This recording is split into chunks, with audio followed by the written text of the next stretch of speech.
নমস্কার বন্ধুরা, সকলে কেমন আছেন? ফ্লো উইথ অঙ্কিতার একটি নতুন ব্লগে আপনাদের সকলকে স্বাগত জানাই। গুড মর্নিং বন্ধুরা, আজকে রবিবারের সকাল 11টার মতো এখন বাজে। যাচ্ছি রুমের সামনের মার্কেটটাতে, কতগুলো জিনিস আজকে কেনার আছে, তাই চলুন। তবে আজকের আবার প্রচণ্ড ঠান্ডাও পড়েছে এখানে, 2-1 দিন ধরেই এখানে বেশ ঠান্ডা। এই আজ তো বিজয়ও নেই, তো একাই যেতে হবে। চলুন যাওয়া যাক।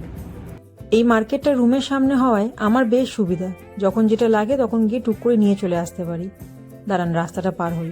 এইখানটায় আবার জেব্রা ক্রসিং নেই, তাই একটু সাবধানে পার হতে হয়। আর এই মার্কেটটার আরেকটা সুবিধা, যেটা 24 ঘন্টাই খোলা থাকে। রুমের সামনে মোটামুটি যে কটাই মার্কেট আছে বা দোকান আছে সবগুলোই দেখি 24 ঘন্টা খোলা থাকে। আর এইখানটায় কিছুদিন ধরে দেখছি কেউ বিভিন্ন রকমের গাছ লাগিয়েছে, বেগুন গাছ, কলমি শাক, কিছুদিন আগে আবার ফুলকপি গাছও ছিল, হয়তো কেউ চাষ করেছেন। এখানে আবার একটা সজনা গাছও আছে। চলে এসেছি মার্কেটের ভিতরে, আর এইখানটায় দেখুন কি সুন্দর করে ওনারা একটা ক্রিসমাস ট্রি সাজিয়ে রেখেছে। আমি এতদিন এই মার্কেটটারই নিচের ফ্লোরটায় আসতাম।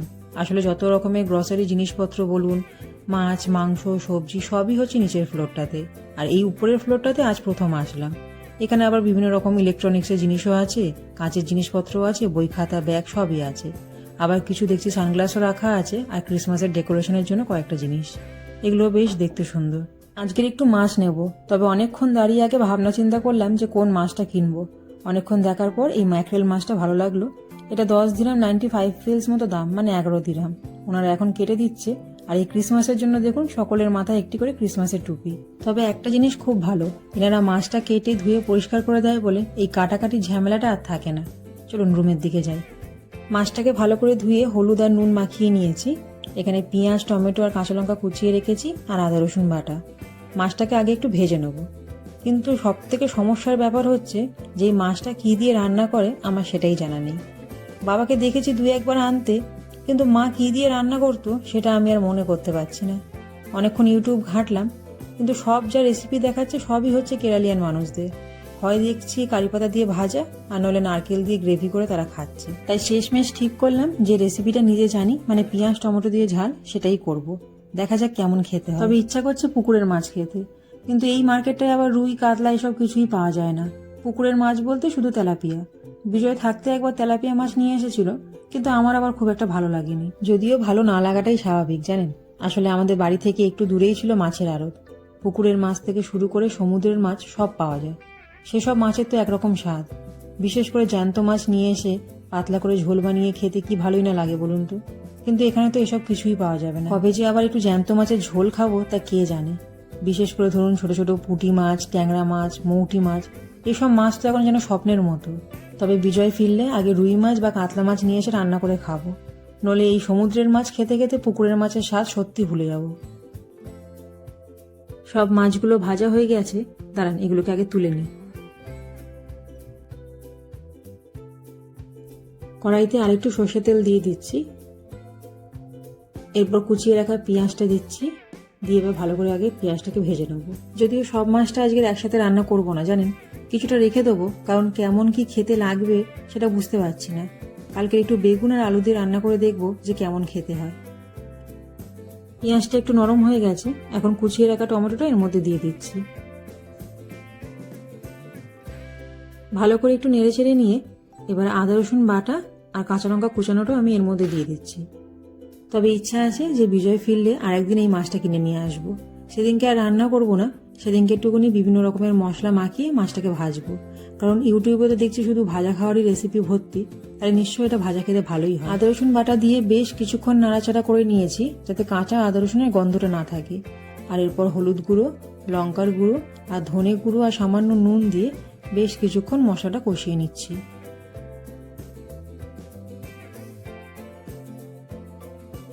সামান্য জল দিয়ে ঢাকা দিয়ে দিয়েছিলাম। আর এবার দেখুন কি সুন্দর গ্রেভিটা থেকে তেল ছেড়ে দিয়েছে।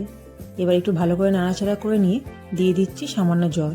খুব একটা বেশি জল দেবো না, কারণ আমি খুব একটা ঝোল করব না। একটু তেলের উপর গা মাখা মাখা হলে নামিয়ে নেব। ঝোলটা ফুটে উঠেছে, এখন দিয়ে দিচ্ছি মাছগুলো। 3 পিস মাছ দিচ্ছি, আর 3 পিস মাছ রেখে দিচ্ছি। কালকের একটু বেগুন আলু দিয়ে তরকারি করে দেখবো যে কেমন খেতে হয়। একটা কথা আপনাদেরকে বলাই হয়নি, সকালে যখন মার্কেট গিয়েছিলাম মাছ কিনতে, তখন এই মাছের সাথে আরো কয়েকটা জিনিসও নিয়েছিলাম। আর নিয়েছিলাম 500 গ্রামের একটা আমুল বাটার। তখন ওখানে বুঝতে পারিনি কত দামটা পড়লো।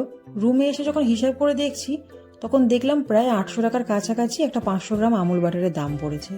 ভাবুন একবার, দেশে থাকতে এই টাকাতেই 1 থেকে 1.5 কেজি মনে হয় আমুল বাটার হয়ে যেত।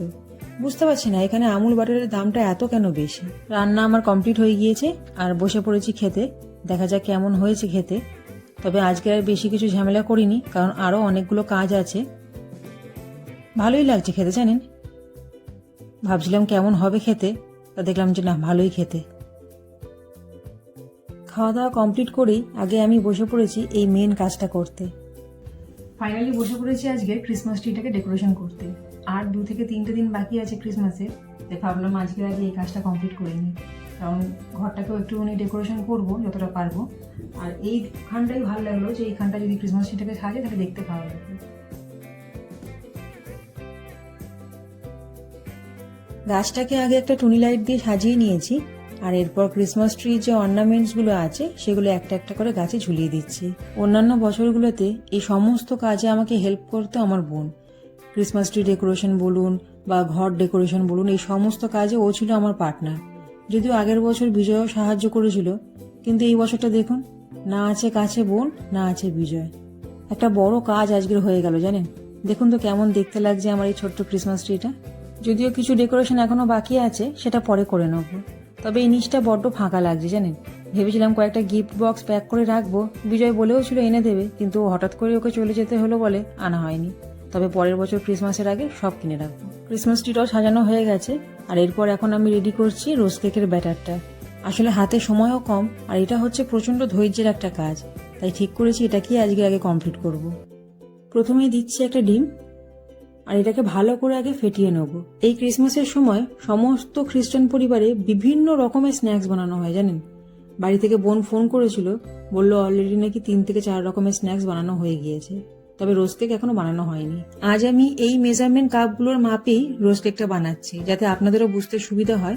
এখানে আছে 1 কাপ, হাফ কাপ আর 1/3 কাপ। প্রথমেই দিচ্ছি 1 কাপ ময়দা, তারপরে দিচ্ছি হাফ কাপ চালের গুঁড়ো, তারপরে দিচ্ছি 1/3 কাপ সুজি। অনেকেই সুজি দেয় না, তো যদি আপনারা সুজি না দিতে চান সেখানে চালের গুঁড়োটা একটু বেশি দিতে হবে। এরপর দিচ্ছি হাফ কাপ চিনি। তবে আজ আমি নারকেলের দুধ দিয়েই পুরো ব্যাটারটা রেডি করব। আপনারা চাইলে নর্মাল দুধও ব্যবহার করতে পারেন।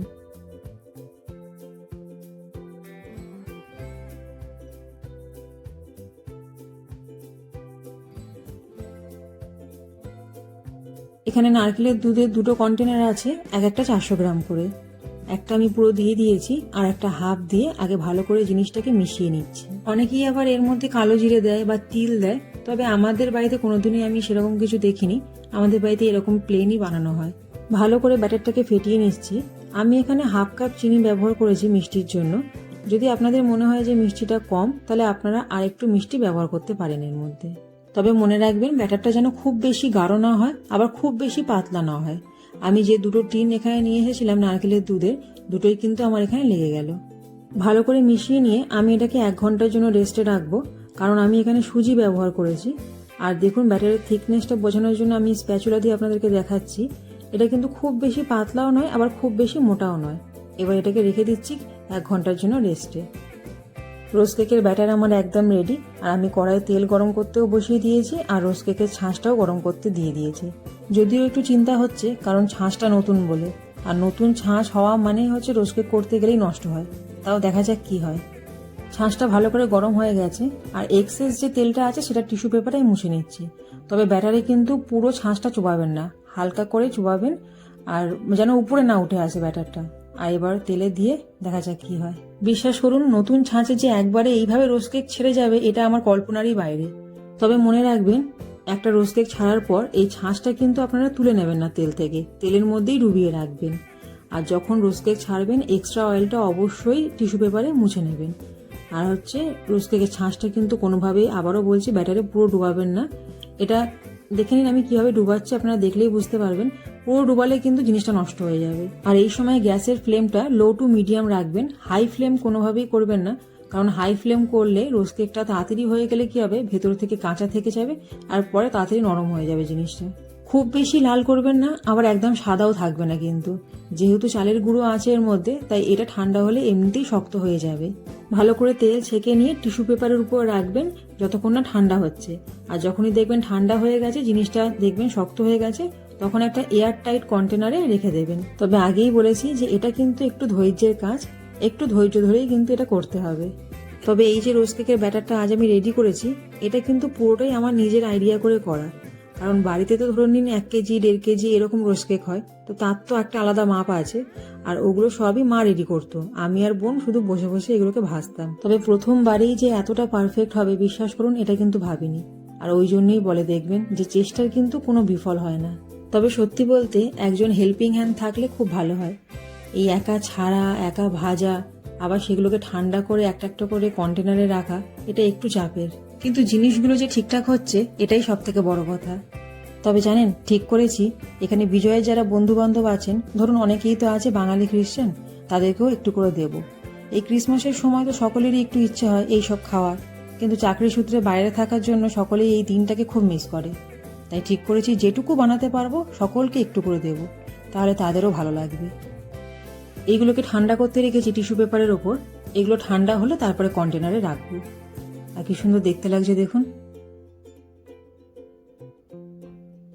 এখনো চলছে রোজ কেক ভাজা। 6:30 থেকে শুরু করেছিলাম, এখন 9:45 বাজে। আর এত কোমর পিঠ যন্ত্রণা করে এই রোজ কেক ভাজতে গিয়ে বলার মতো নয়। প্রচন্ড ধৈর্যের দরকার হয় এই স্ন্যাক্সটা বানাতে গেলে। বাড়িতে থাকলে তো বোন সাহায্য করে, কিন্তু এই বছর তো একাই করতে হয়েছে সবকিছু।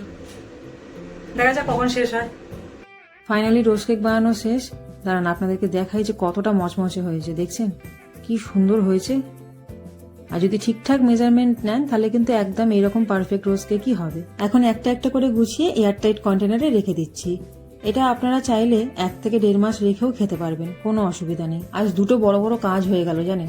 এক তো হচ্ছে এই রোজ কেক বানানো, আর দ্বিতীয় হচ্ছে ক্রিসমাস ট্রিটা সাজানো। চলুন তাহলে আজকের ভিডিওটাও এখানেই শেষ করছি।